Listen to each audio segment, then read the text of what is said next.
Welcome to the third and final match here with Jeskai Control. Looks like we won the die roll, and we would love to play first. Yes. Take a look at our opener here. Oof, that's sketchy, right? If one of these was a fetch land, we might... Oh man, this is really... Because if we hit one land, that's turn 3 Geist. But if this was a mana leak, like maybe we would keep it, but not even a red source to cast Bolt or Electrolyze, we could very easily die. I'm going to mulligan this hand. I'm going to try to be a little... What's the word?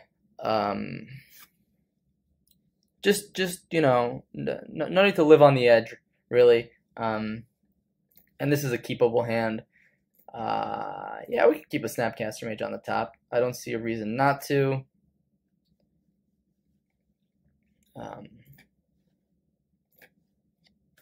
And yeah, let's see if this is a matchup where Lightning Helix is any good. Either hub, huh? Oh boy. Is this, Inquisition? What the heck is going on here, guys?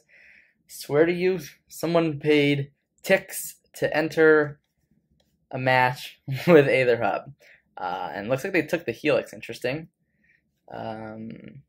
Yeah, let's go ahead and play Scalding Tarn. So now we're kind of naked, like, right? Could they play like a Dark Confidant here? Potentially? Either. Oh, is this Lantern? This could be Lantern. Yeah, Tendo Ice Bridge and Aether Hub. Makes me feel like it's Lantern control. Defense Grid. Each spell has 3 more. Okay, alright, fine. In that case, looks like this Cryptic Command is going to become a main phase draw card. Interesting. So far it looks like our opponent is doing something unfair. The question... Alright, so they... Oh, wow. And now we draw the Logic Knot. That's great. Yep. Play Footed Strand. Logic Knot is very, very bad right now. It's basically going to be a turn 5 play at the earliest. Interesting to see what our opponent has here. Ichor Wellspring. Okay, could this be KCI? This is probably KCI. We got Mox Opal turned on. We have no interaction, basically. Inventor's Fair. Yeah, this defense grid is pretty insane. Against control decks, at least, right? I imagine it's pretty bad everywhere else, though. Looks like this guy has had far too many games against control decks. Everflowing Chalice. Alright, you got it. Yeah, you got that too. So this costs 4. 1, 2, 3, 4. So they can get KCI very soon. Let's get a Sacred Foundry here. We have to ask ourselves if we're casting Cryptic Command right now and what that accomplishes exactly. So we could cast Cryptic Command, bounce Defense Grid, draw a card, or we could go Snapcaster Mage, Lightning Helix, face, and have a clock in play. I think I'd rather have my opponent choose between recasting Defense Grid or fetching up KCI. Yeah. And that's Spell Queller is not the worst thing in the world. But yeah, that Cryptic Command at the earliest was going to be a 7 mana play. Alright, green mana, Ancient Stirrings. Let's see what our opponent finds here. Please don't be a Krark Clan Ironworks or something of that nature.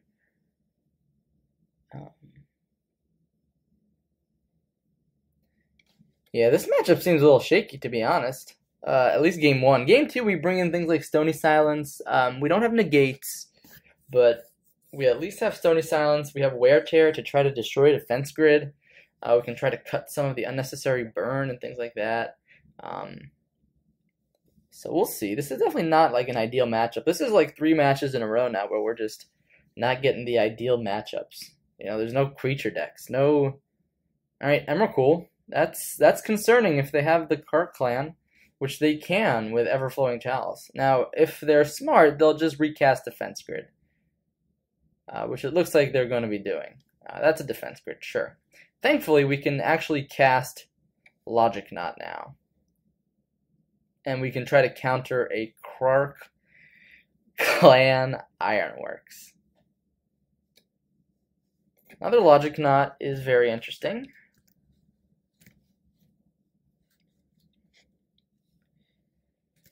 Yep.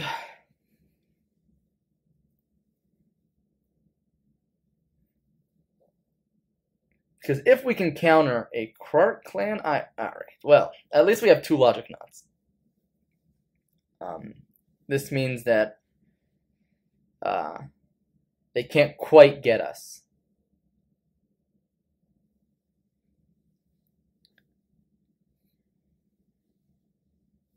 It'll be interesting to see what they take, because Defense Grid really... Alright, they take Queller, which is very interesting. I guess if we top deck a land, Queller becomes one of our best plays. And now there's a question like, is it worth saving the Snapcaster Mage? Because, let's see, each spell costs 3 more to cast during his controller's turn. I think it would be nice to get a clock down right now. Oh wow, I didn't even shock myself. Alright, never mind.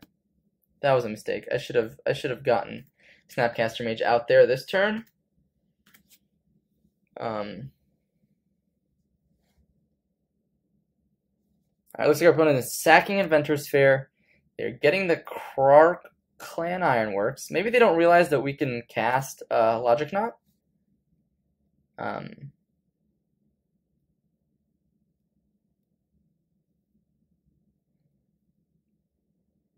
One, two, three.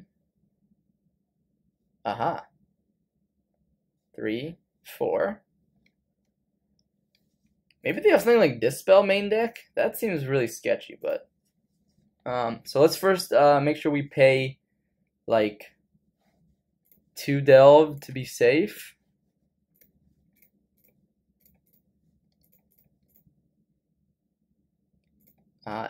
Oh, yeah, 2 Delve is what we have to do minimum. Excuse me. The question is, do we want to do a third? I don't think they play anything like Simian Spirit Guide.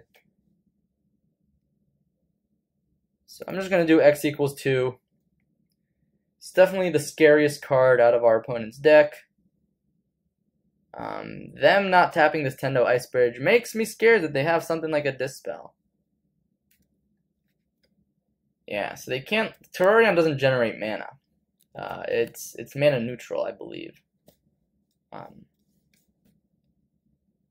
But it draws them a free card.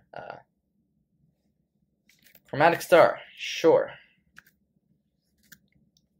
Unfortunately, we don't have Snapcaster Mage in play. We would be swinging for damage, but that's a land. That at least lets us like electrolyze end of turn if we so desire. But as long as we can keep the board clear of a Quark Clan, we know they have one dead card in the form of Emrakul.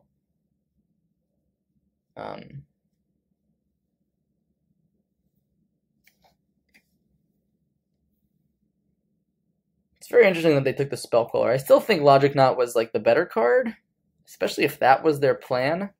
But of course, we did get the land in the end, so. Alright, Scarpon is not doing anything. Probably starting with Chromatic Star. Their deck is not the easiest to sequence, so I don't fault them. That's another Inventor's Fair. That's important to pay attention to. So 1/2 mana, crack Terrarion maybe? Or maybe fetch up with Inventor's Fair. I think I'm going to electrolyze end of turn just to see an extra card. Even though Snapcaster Mage technically would deal probably more damage over time than maybe this electrolyze would, but overall so it's a tough spot. This defense grid has changed this entire game. We would not be worried in the slightest if this was not in play. But this Inventor's Fair, Yeah, so we don't know card. So all we know is Emrakul in hand. They have one way to draw another card. Inventor's Fair here to 1, 2, 3, 4 mana. So they can do that right now if they want to. It's mana efficient. 1, 2, 3. Yep. Nothing we can do about that. We don't have something like Nimble Obstructionist. Alright, so they have a Kark Clan Ironworks in hand. And here we'll just cycle Electrolyze.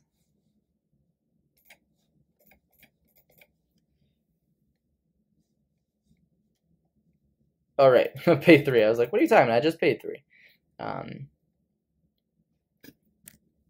Oddly enough, we're getting to the point where Cryptic Command is actually a decent draw. Of course, because we know about Kark Clan, we are not going to run out this Geist, but as soon as we have nothing better to do with our mana, we'll run out Geist. And our opponent's probably just going to be forced to cast this Kark Clan Ironworks here. If they don't, we'll flash in Snapcaster Mage. The question is, yeah, we're still very... yeah, that's fine. Remember, they have Kark Clan and Emrakul in hand, so mana is not really what we're going to be fighting over right now. What we're fighting over is going to be this Kark Clan. Alright, sack Terrarion, draw a card, green-black. Definitely concerns me in regards to discard spells. We've already seen, what, 2 Inquisitions? Chromatic Star, sure.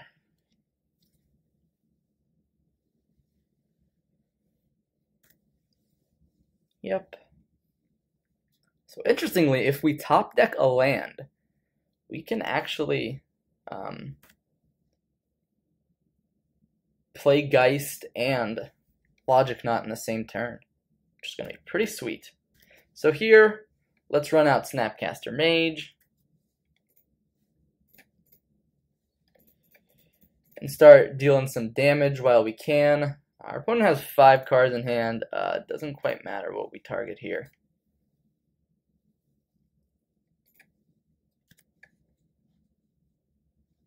So, I talked about drawing a land. Not quite the land we want.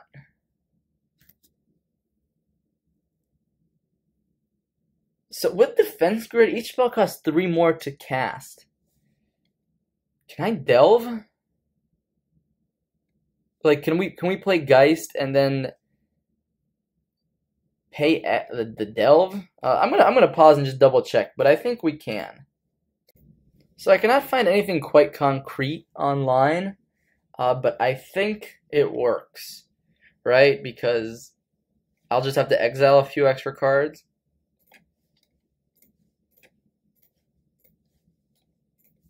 So this should work.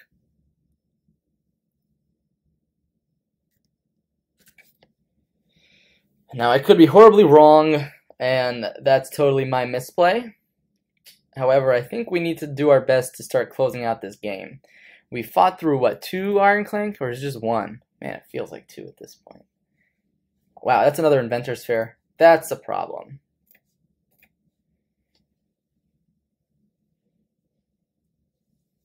So they have 1, 2, 3, 4. So they have 3 open mana. So we go 1, 2... have to delve an extra, and then 1, 2, 3, 4. Yeah, we can do it.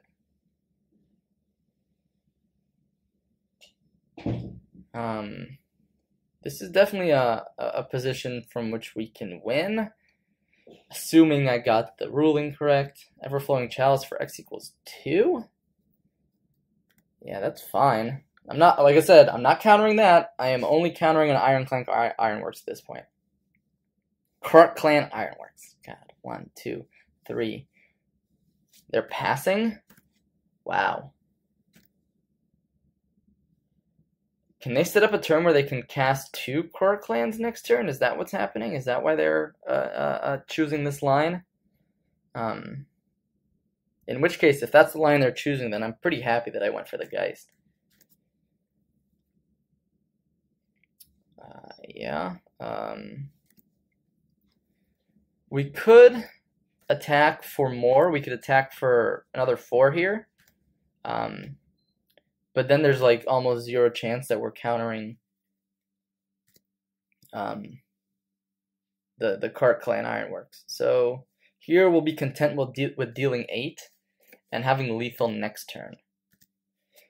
Because they're not naturally ramming into Emrakul, are they? 1, 2, 3, 4, 5, 6, 7, 8. Here they can sack Inventor's Fair. 1, 2, 3, 4. But that doesn't seem to be like a winning line to me. Obviously, it depends what my opponent has in their hand. Because something like Cart Clan plus Ensnaring Bridge. I mean, even Ensnaring Bridge doesn't get there, right? 2, 3, 4. Yeah, so they have double Cart Clan here. The question is, can they go off from here? And I think if we're not countering now, we are never countering. 1. Let's go ahead and go to 16 here. 16 is also not 15, which is kind of relevant. 3. 1, 2, 3, 4, 5. Okay, X is currently 3. We want to make sure that it's 4, 5. 1, 2, 3, 4, 5. At this point, is it worth tapping out? It's probably just worth tapping out for it. I don't. Yeah, I might have overdealt there, obviously, but if our opponent can kill us, this is where we F6. Our opponent's going to jam their iron, clank Ironworks. The question is, can they go off? They already found the Emrakul.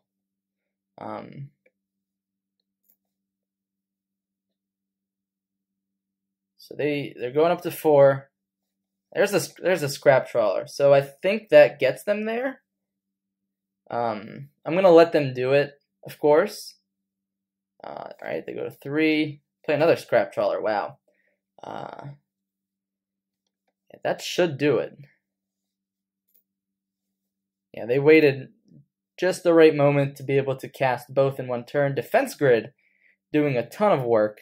I imagine though, like realistically in the modern metagame, this amount of setup is far, far too much. You're going to die much sooner. Yeah, you get to beat up on control with Defense Grid, but it's a 2-mana do-nothing against a lot of decks in the format. Even against Grish's Shadow, they only have to pay an extra 3. Paying 4 mana is still very doable. Mox Opal. Yeah, they should have the kill here. Of course, I'm gonna force them to have it. There's no world where I'm just gonna concede here, because there's a very good chance that they don't. I mean, they make a mistake. They don't go off. They miscount. So just got to be safe, right? So this is. I mean, I think they already have Emrakul mana. Yeah, they already have Emrakul mana, don't they? All right. Yeah, they got it. They got it. All right. Let's go to game 2. Click seems great here. Ceremonious Rejection also seems fantastic. Relic, Rest in Peace. Wear and Tear. Oh, Stony Silence. Almost forgot about you. I don't care for Anger or Verdict, even though that is one way to clean up scrap trawlers. Do I care about Spreading Seas to deal with Inventor's Fair? Maybe. First, let's make sure to cut some of the horribly dead spells. Path to Exile hits Scrap Trawler. That's about it. Cut Helix. Cut Thundermaw. Definitely not the matchup for Thundermaw. Yeah, at all. With how many Rest in Pieces we're bringing in and their defense grids, maybe we can trim a couple Snapcaster Mages.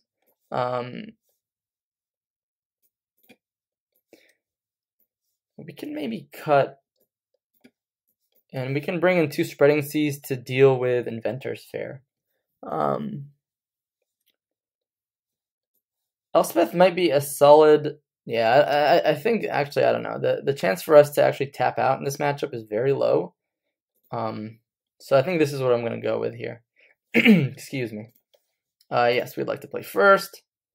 Yeah, so we have two haymakers in this hand. We have Rest in Peace and Stony Silence. So this is 100% a keep. Just go ahead and play Flooded Strand, or Hollowed Fountain and pass. If our opponent leads on turn 1 Disruption, we can at least play the the one that they don't take. And I imagine they take Stony Silence. Yep. Thankfully, we still have another one in our deck to be able to find. But both of these put a damper on the combo. Obviously, Stony Silence does that much better. Alright, let's see what our opponent can work on here. Arcanum Ruins doesn't quite work. Now Spellbound. Well, buddy, none of us have graveyards right now, so just in case they play another discard spell, I'm going to go ahead and play the Scalding Tarn and bolt their face, of course, if need be. Sure, Chromatic Star is in. Yeah, so Stony Silence would, of course, have been great, but this deck tends to have a lot of discard post-board. Alright. Can they find the Ironworks?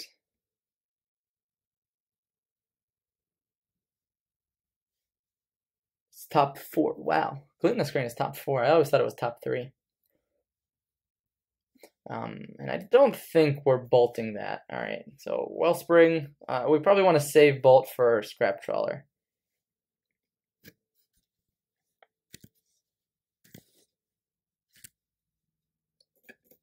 Alright, crackety crack. I mean, I guess if we have Rest in Peace, Scrap Trawler is not that big of an issue. Of course, drawing lands, not what we want to be doing. Unfortunately for us. This is one of those situations where, like, Rest in Peace is so much better on the top of your deck than it is in your opening hand, which is really weird in these matchups. It's similar to Grixis Shadow, where, like, you want to draw your relics and your paths and your verdicts, like, off the top of your deck. You don't want to have them in your opener, because largely the cards that are in your opener can be often irrelevant against discard-based decks. And while this deck is not discard-based, it does do a lot of discard to protect its combo. With that said, we're really looking for some sort of interaction. Like 7 lands, I mean, that's the trouble of keeping like a 4-land hand, but we've just drawn straight lands, and that's not something we want exactly.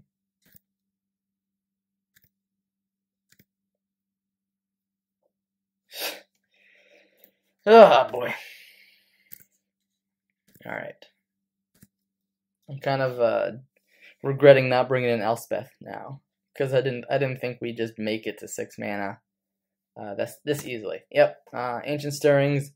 Go ahead and find yourself your Cart Clan, most likely. If not Cart Clan, then Inventor's Fair. Both are very likely.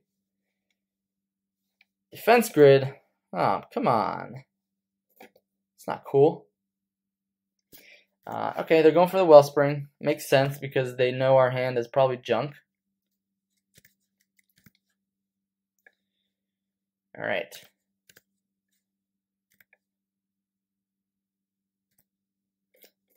Let's go ahead and get another white source here. Oh, we don't have another white source. Right. Guess we have plains. Colonnade is something. Colonnade means we can start attacking. It's one of the better lands to draw here, of course. Regardless, Cart Clan Ironworks here might be tough to deal with. Yeah, so they got their defense grid. Rest in Peace still doing a good job here. Alright, double defense grid. Sure, looks like I'm not bolting on their turn. Ever.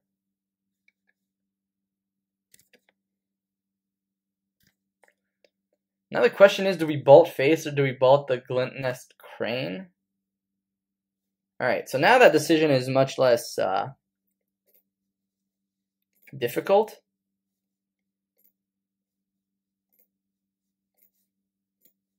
We do this on our turn. We get in there for 4, start clocking our opponent.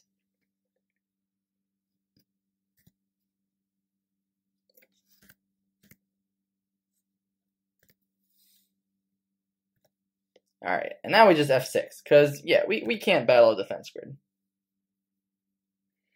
Thankfully, though, this Rest in Peace means that our Cart Clan off the top is just generating mana.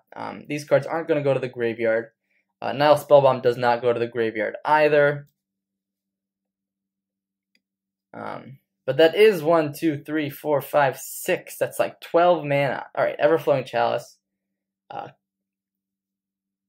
They could be setting up for Emrakul here. So we could bounce the Everflowing Chalice and draw a card. Turn target permanent to its owner's hand. Alright, so we just kind of just a little bit of baby tempo there.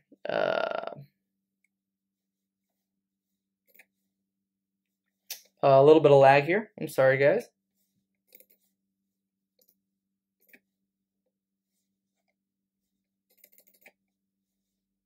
All right.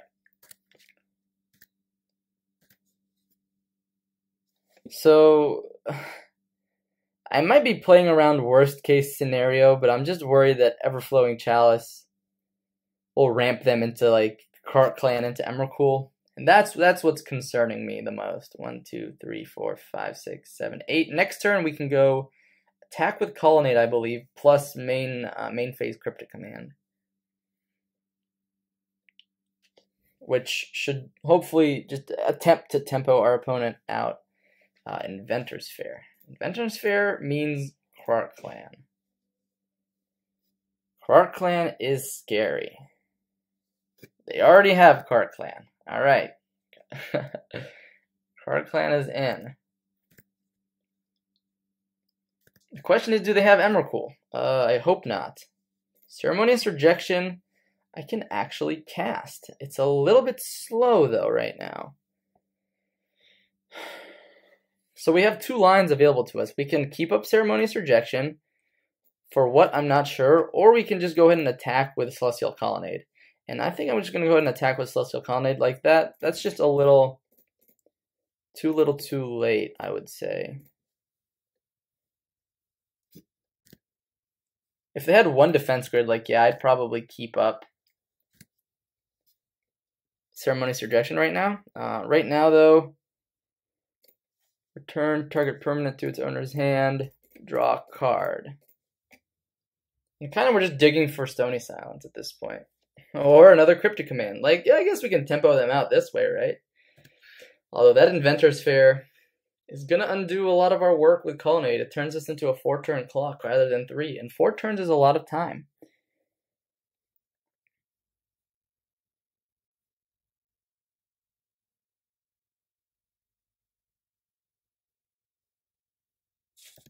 I suspect this is just Cart Clan once again. Alright, this time it's Everflowing Chalice. Makes sense, I guess.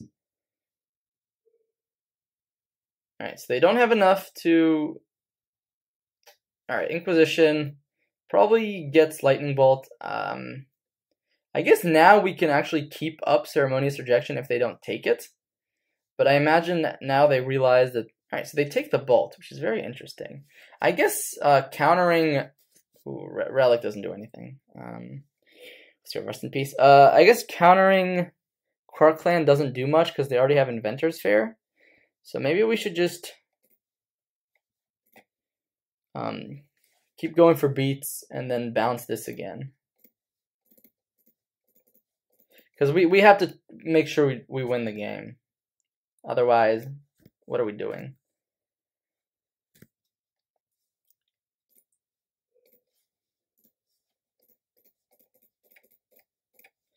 Alright, draw a card.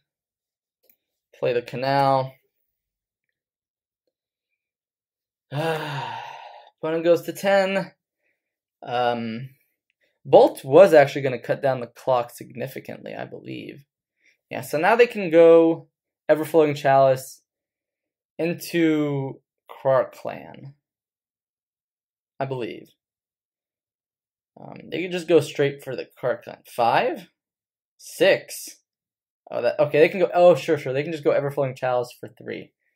And that may set them up, or Scrap Trawler, sure. Scrap Trawler shouldn't do much here.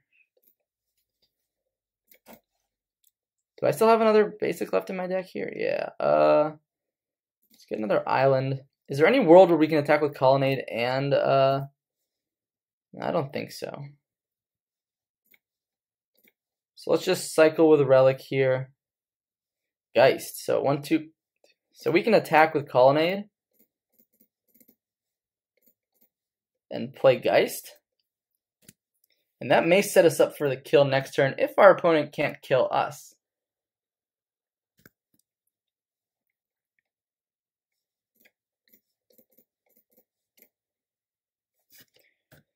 All right, opponent, do your worst. Do your absolute worst. Let's see. They can go Quark Clan, 4 mana, 5. No, sorry. Reset. 1, 2, 3, 4, 5. Sack it. 6, 7, 8, 9, 10, 11, 12, 13, 14, 15. So they can cast Emrakul here. If they have Emrakul plus Quark Clan, they win. The hope is that they don't have one of the two pieces. Because things aren't going to the graveyard, they don't actually have digging power. So this is just a ramp spell. Because of Rest in Peace. So if they're basing their game plan off of just ramping, it's not going to work. So they're probably, if they're pausing here, they're like, wait, why aren't I drawing a card? Well, Ichor Wellspring never goes to the graveyard. Rest in Peace, it's if a card or token would be put into a graveyard from anywhere, exile it instead. So it never hits the graveyard. And this asks when it's put into a graveyard. So they're going to go search up with Inventor's Fair. I wonder what they're going to look for, though.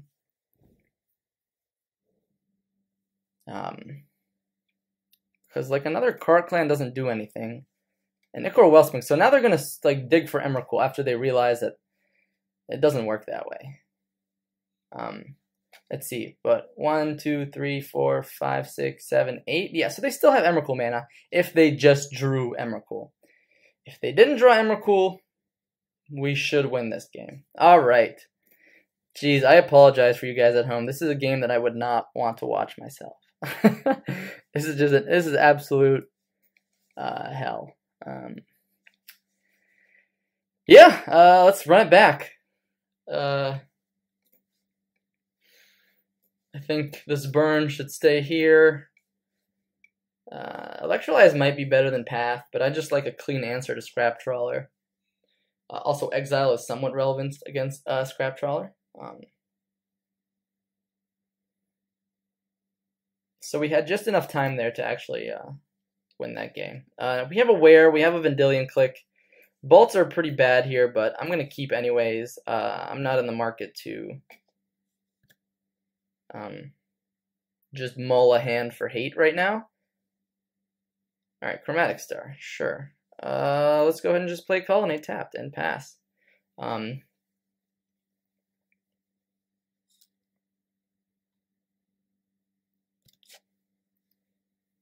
Everflowing Chalice is in. And here we just play Spire Bluff and pass. Here we can keep up Wear. So now we have a way to actually deal with Quark Clan. It looks like our opponent has lands and spells, which is pretty good in this matchup.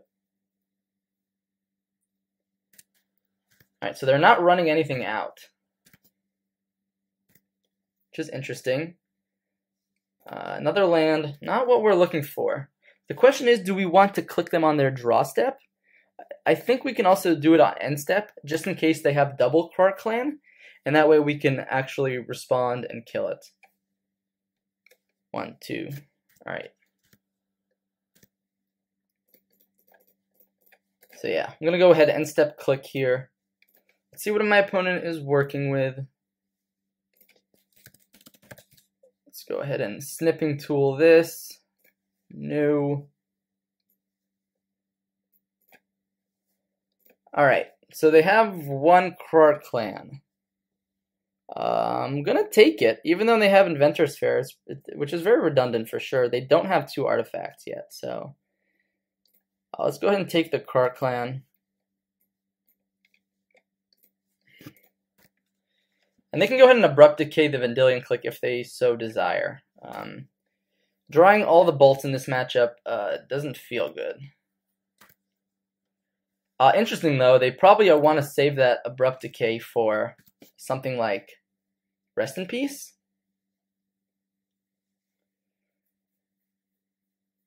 Looks like they drew another artifact, which will turn on Inventor's Fair. So this taps it, right? So 1, 2, 3. They still need 1 more mana. They had Inventor's Fair in hand, right? Yeah. So they should be able to fetch up the Krark clan this turn. They just draw another KCI natural.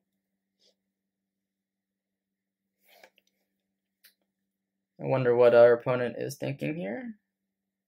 2, 3, 4, 5. Oh, sure. Wow. That is quite the use. They could have just waited 1 turn. I guess their clock is running a bit low. They could have easily just waited 1 turn for that. Defense grid. Okay. So they don't even get the Krark clan. Interesting. I'm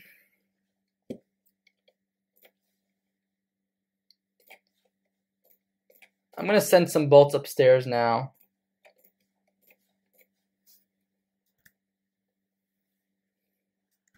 I'm going to go ahead and attack my opponent down to 8. And now I can keep up Wear, both in the face of Defense Grid. Interesting. Wow, so they just had another Inventor's Fair, sure. So right now we know their hand. I don't think we know that. Yes, this is the card. So this is so we don't know. All right, Duress, huh? Oh, whoops. All right, my bad, guys. Question is, do we go for the bolt right now, or do we? Because they probably take Wear, right? I feel like they have to take Wear. In what world do they not take Wear? Okay, let's take a look at their hand again. We don't know about Inventor's Fair anymore. We don't know about Duress.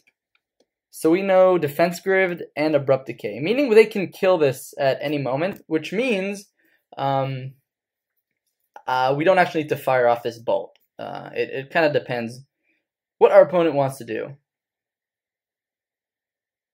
Because what they could do here is play Defense Grid and then keep up Abrupt Decay, and that means they're not dead. All right, they took the Wear, which makes a lot of sense. Sure. And I think they're going to have to Abrupt Decay right now, or else they're dead. And they're going to have to produce black mana here.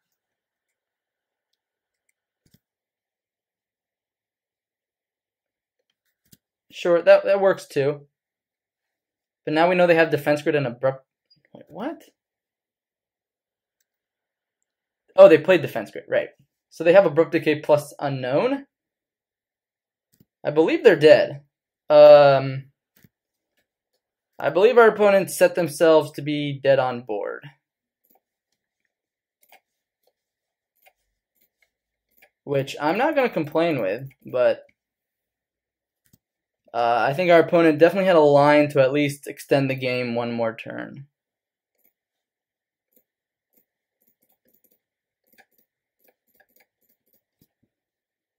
And then we just attack with all. Whew! Now that was quite the game against KCI, but we got there. So that was the last match here with Jeskai Control.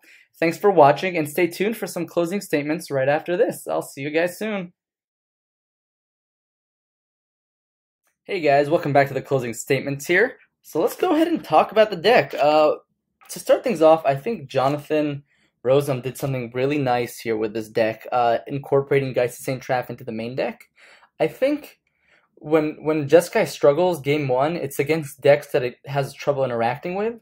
And what Geist does is it allows you to completely ignore what your opponent is doing and start beating them down for 6 damage starting on turn 4. Combine that with your burn spells, some of your general counter spells, that could just be enough, and the enough damage, enough time you need to get there. Now, of course, it's not great in decks where it blocks, where you have to play the control role, you know, so I imagine that's why he's only running 2 rather than 3 or 4. But I think this kind of split here, 4 Queller, 2 Geist, is something that definitely has something to it. Now, and it's possible that Geist should just be sideboarded, but I do like the idea that game 1 you have trouble against decks that you know, don't interact with you, and when decks don't interact with you, Geist becomes amazing. So I like the logic there, and I think that's what he was maybe thinking. I'm not sure. I haven't really watched any videos. Maybe he talked about, you know, how well he did, and the deck and anything like that. But overall, I in my opinion, I think that's the logic, and I think it's pretty good logic. Overall, the rest is just basically Jeskai Queller.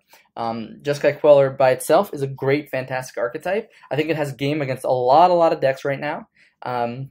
You know, we are trading some percentages here because we're cutting 1 Logic Knot. That's early interaction. We're cutting 1 Helix. You know, that's great against aggressive decks, against burn and things like that. And we're adding some Geist, we're adding a top end Thunder My Hellkite, you know. So it's these subtle changes that may decrease our percentages in some matchups, but overall it does help us beat the decks that we have a lot of trouble with. And I think that is really, really awesome. I enjoyed playing the deck.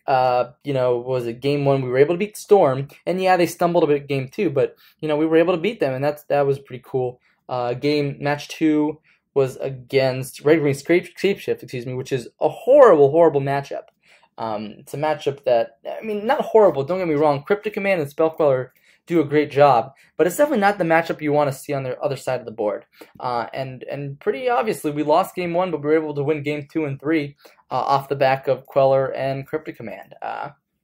So obviously we multiplied game 1 too. And then match 3, we were able to beat KCI. Again, a very uninteractive deck. But our 2 sideboard pieces of Hate Here, Rest in Peace, and Stony Silence were able to get there and get the job done. Now, we didn't run into Tron, you know, so we didn't have much live. A big portion of our sideboard wasn't live here.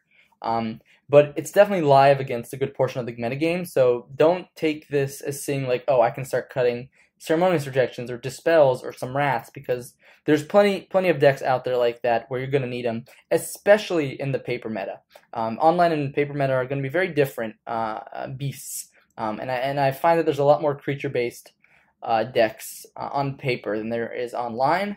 So just take that into account if you're thinking about taking this deck to your next FNM or next tournament or IQ or anything like that. Just keep that in mind.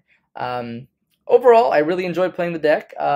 Only slight change I might make is, you know, he was playing 4 Colonnades, and I cut 1 Colonnade for 1 Spire Bluff. I think I'd probably go back. I'd probably cut one of the Spire Bluffs and add the 4th Colonnade. I think Colonnade is just so important to get in that extra bit of damage that helps close out games.